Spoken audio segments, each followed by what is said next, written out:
એનટીપીસીની એક્ઝામમાં સવાલ પૂછ્યો હતો કે 3 થી 18 સુધીના સંખ્યાઓના વર્ગોનો સરવાળો શોધો.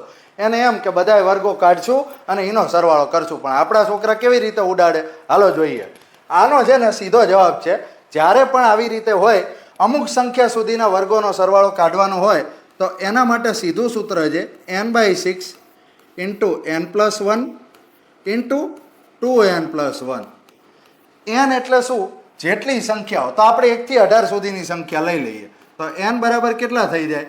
18. 18 અહીંયા મૂકી દેશું. 18/6. 18 + 1 એટલે 19. 18 × 36 ને 1 એટલે 37. હવે 37 × 19 નો શું ફાવે? ડાયરેક્ટ 37 × 74. 740 થી 37 બાદ કરીએ કેટલા આવે? 703. અને આ જાય 3. 703 તરી કેટલા થઈ જાય? 2109.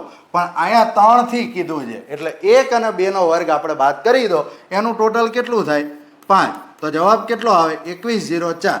આ તમારો કરેક્ટ આન્સર આવે. થઈ ગયો સાવ સહેલો? તો હવે લાઈક કરી દો, તમારા મિત્રો સુધી શેર કરી દો અને ગુરુ શિષ્ય કેરિયર એકેડમીના પેજને ફોલો કરી દો.